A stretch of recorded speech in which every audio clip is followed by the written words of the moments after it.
Hey, welcome to episode 6, I guess, or episode 5.5.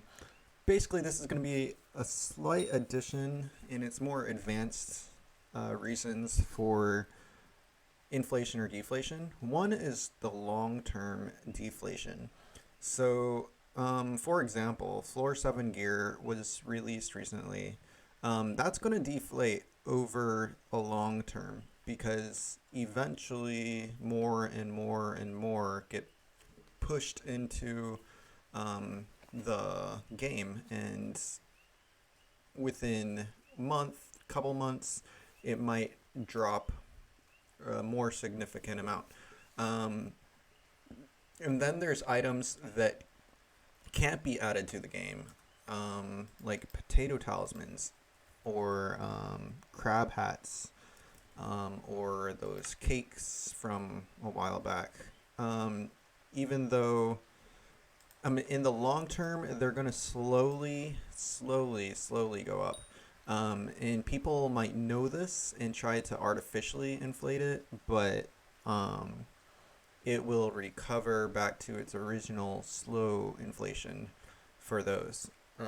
The reason being that there was only a specific amount released, and over time, some people just quit the game and they might have a potato talisman on them, and like eventually the price will slowly go up because there are not as many in circulation. Okay, so another advanced reason for either inflation or deflation is the player base.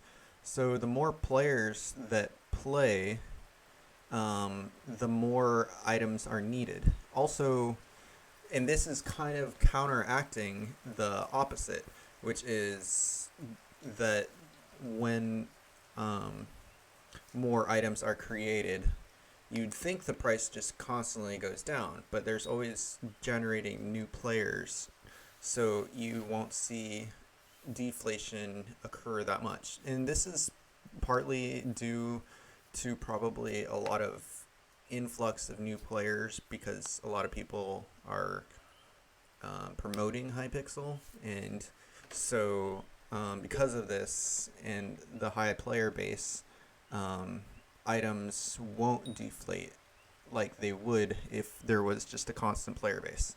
One more factor to consider is the amount of money within the society. So if you go to a farm merchant, let's say um,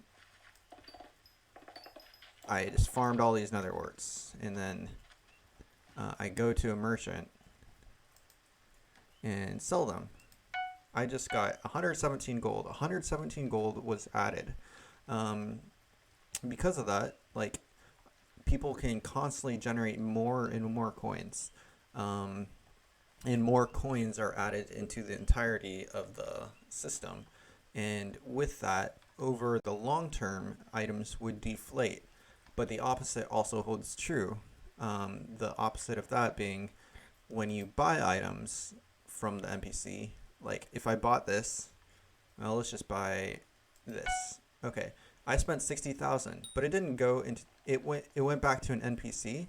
So one mining XP boost has been added to the entire system, and 60,000 coins have been lost to the entire system. So the total amount of coins inside all of Hypixel has dropped. Um, so it goes both ways. So as more coins are generated, that would make items decrease in price because there's still a certain amount of items, but there's more coins to buy those items. So over time, the item price would cost more. And the opposite being, as coins are lost within the system, the value of a dollar is greater. And you might see this with that. There's that. I don't know. There's the dark auction.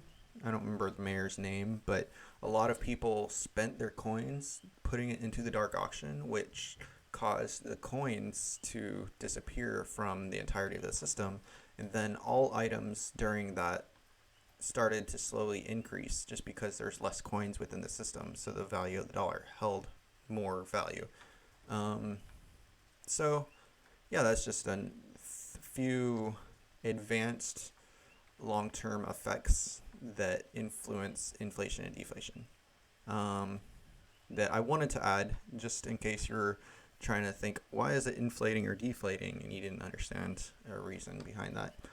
These ones don't hold as much merit to it, but people might try to invest in things for long-term profits, like maybe they wanted to buy 100 potato talismans or something. But artificial inflation isn't going to make you that much of a profit, and I don't suggest it.